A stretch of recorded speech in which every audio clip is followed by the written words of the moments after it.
Hey guys, today I've got a wild story for you about a dude named Furuya, who after getting super fed up with his girlfriend straight up kills her. Yeah, sounds dark, right? But hold on, he thinks he's gotten away with it and starts living his best life. But one morning, he wakes up to find his girlfriend standing right in front of him. This manga I'm about to cover today is honestly one of the most entertaining stories I've read in a while. It's got all the feels packed in one story, and the best part, the ending is full of plot twists that'll definitely keep you on the edge of your seat. So without wasting any time, let's dive right into it.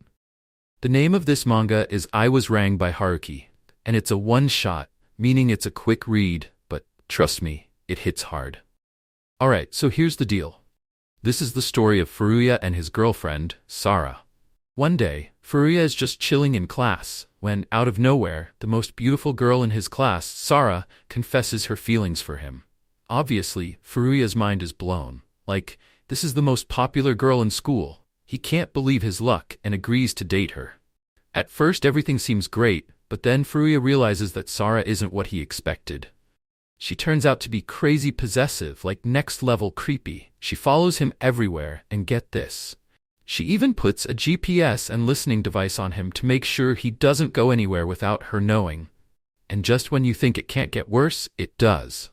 One day, when Furuya tries to run away from her, she straight up pulls a knife on him, telling him, "If you ever leave me, I'll kill you. I'm never breaking up with you, not even if I die." Obviously, Furuya is freaked out beyond words. After dealing with her obsessive behavior for so long, he's finally had enough. In a panic, he pushes Sara during a confrontation, and she falls down the stairs and dies. Yep, she's dead. Luckily for Furuya, there were no witnesses, and the police think it's just an accident, so they close the case, and he walks away free. Now Furuya thinks he's finally out of Sara's nightmare, and he's living carefree, doing whatever he wants. But then, one night, he wakes up to find Sara standing right in front of him. He's terrified, of course, thinking, "Wait, how are you here?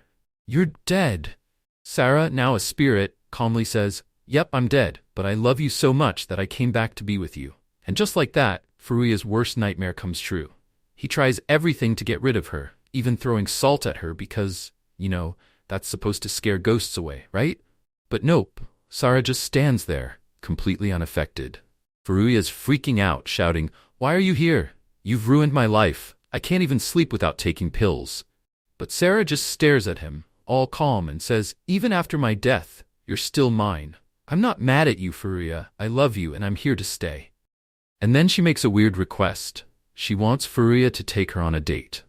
So, with no other choice, Furuya agrees, and they head to a cafe. Of course, no one else can see Sara because she's a ghost, so Furuya is basically talking and feeding cake to thin air. But surprisingly, for the first time, Furuya sees Sara genuinely happy. This confuses him. He starts to wonder if maybe he overreacted when they were together. Maybe she wasn't as bad as he thought. Maybe he just didn't try to understand her feelings. But before he can get too deep in thought, Sara hits him with another request. She tells him, "Don't feel guilty about my death. I don't blame you." At this point, Furuya's head is spinning. He's starting to feel guilty, wondering if it was all his fault. Was Sara really just misunderstood?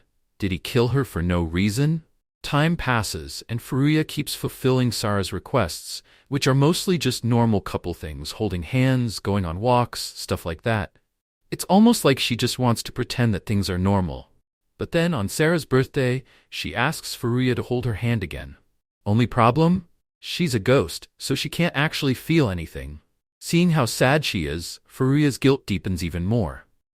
Finally, unable to bear it any longer, Furuya makes a drastic decision. He climbs up to the roof of a building, ready to end it all. Sara is freaking out, begging him not to do it, but Furuya's mind is made up. He tells her, "I can't live with this guilt anymore. I killed you because of my own overthinking, and now I need to make it right." With that, he jumps off the roof and dies. Now, Furuya is also a spirit, and when he sees Sara again, she's crying, calling him an idiot for killing himself. But then, suddenly, she starts laughing, like, really laughing. And this is where the plot twist hits. Sara tells him, "You're such a fool. I was just messing with you the whole time. Now that you're a ghost too, we can be together forever." Turns out Sarah was playing him the entire time, pushing him to feel guilty until he killed himself. The manga ends with Sarah revealing that she was toxic all along. She never wanted to let Furuya go, and now that they're both spirits, he's stuck with her for eternity. No escape.